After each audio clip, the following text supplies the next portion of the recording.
Ali, we're going to cook a classic Argentinian barbecue with some of the quintessential meats and ingredients here in Casa de Uco on your fire. So can you tell me, what is the first thing that people cook in an Argentinian barbecue? What's the first thing to throw onto the flame and eat as a starter? Yeah, with the starter, we start with the chorizos, the block sausages we have here. We have two forms to cook. The chorizos we cook at the tacho. It's cook and smoke at the same time. And so you've got two types. You've got like a chorizo, which is a big beefy sausage. Yeah. And then the blood sausage. The blood sausage. Which is morcilla here. It's morcilla. It's only with Fabulous. blood and onions and different things. This we make at the parrilla, and the chorizo we make at the tacho. We along with the chitterlings. The chitterlings we macerate with orange juice and black pepper all the night. Remind me, which bit are the chitterlings? The chitterling is the innards. Okay, the intestines. The intestines of the cow. And we have a sweetbreads, the neck sweetbreads. I have two types of sweetbreads, neck and heart. Okay. Neck that's better. And we macerate with lemon juice. And how important is it to marinate both of these beforehand? It's only for the taste. In the chitterlings, we put a citric to dissolve the fat first, and it's more easy to cook at the parrilla. Fantastic. And then here we've got a bit of pork belly. Pork belly. This is a boiled pork belly. We boil it first, and then we press all the night, and then we cook at the parrilla very slow, and try to dissolve of the fat internal. So sounding very healthy so far. Yeah, this is for running. Here come the healthier dishes. Healthy part. Okay, and the next we make a chicken, a little strip of breast chicken, and you see here. We put at the tacho too with this hook, and we marinate.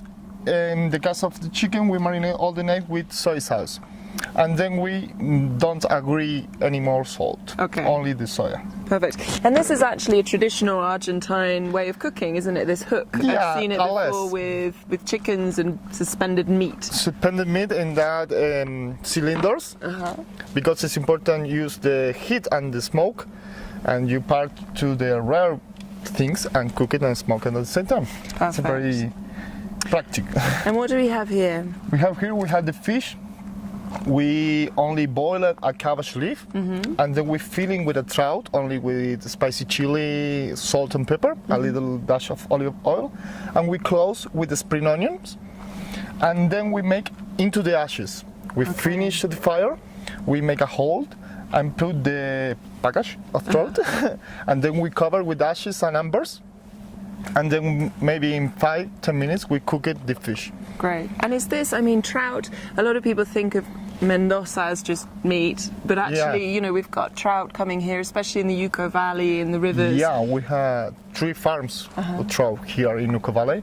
I have very good quality of trout, and this is the only fish we have in Mendoza for commercials. And it's important to us remember the product in Mendoza and show for the other people. Perfect.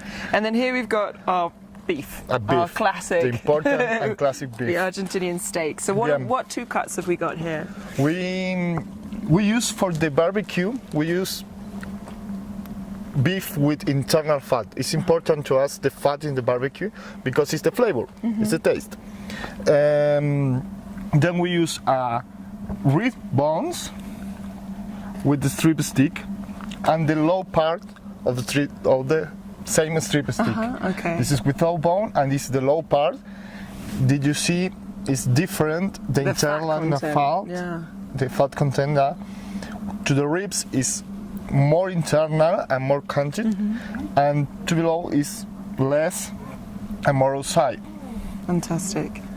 This is important in barbecue because the long caution and the too much heat down make up very good flavors if you have fat. And so before cooking the meat, is there anything that you do with an Argentinian steak? Do you salt it, do you marinate it, or you put it straight on the fire without anything? Traditionally, we only put salt. But in many barbecues you can change. We make this all the Sundays and you need to change many times. But traditionally we only put salt and then we cooked at the grill. Then we have a traditional sauce too on the barbecue, like a chimichurri. Perfect. This is a little taste of flavor, but after you cooking at the grill. Okay.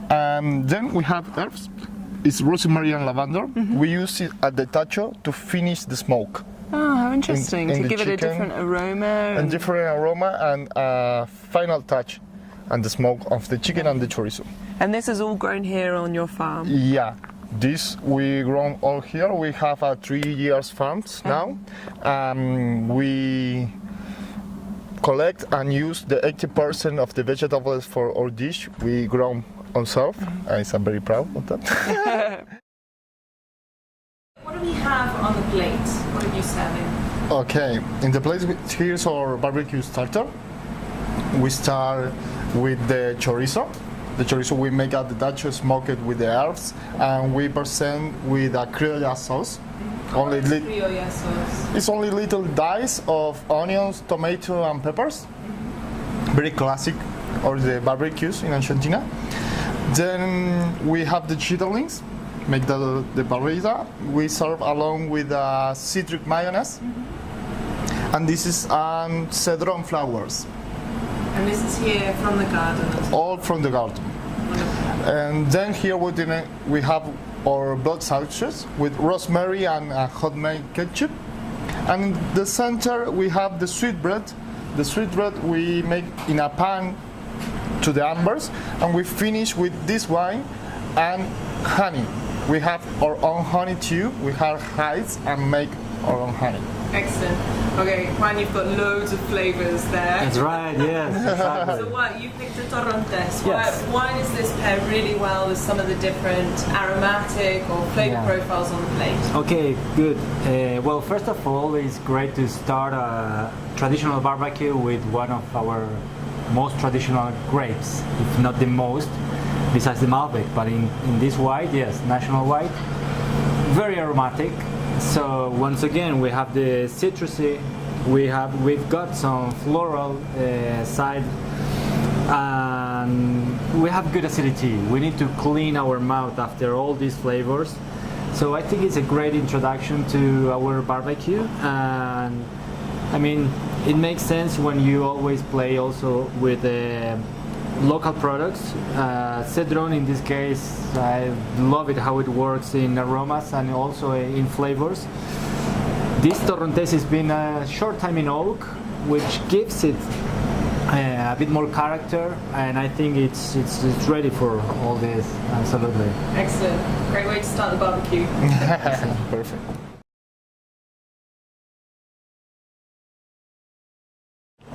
So here we have the grand finale. What do we have? We've got the classic Argentinian beef. And can you explain to us a little bit about what chimichurri is? Okay, chimichurri is a traditional sauce for the barbecues. In every home we eat chimichurri with our asados. Finally, it's a mix between herb and spices. We have too much basil and garlic first. Then we put a little dash of oregano, spicy chili, pepper, salt, all hydrated with olive oil or regular oil. And in this case, we put a little leaf of fresh rosemary. Fabulous. And what are you going to pair with this delicious piece of hunk of meat? We have to go, yeah, we definitely have to go for the Malbec. 100% in this case, 2013 from our vineyards. And this wine particularly, it's been 1 year in contact to the oak. And what do you like about the flavour of Malbec with meat? Especially what I love about this pairing, I mean, I've been having this pairing almost since I was a kid. Of course I wasn't drinking wine, but yes, naturally is what we do pretty much always. Texture, absolutely. Protein, a little fat which makes it delicious, and tannins of the Malbec concentration. Already from the color you can see it's medium full body wine, so that's pretty much what we need. I think it would always work. Yeah. And I can see you're both very Argentinian because both of you have watering mouths right now. Yeah. Yeah. I'm sorry, yes we do. Yeah.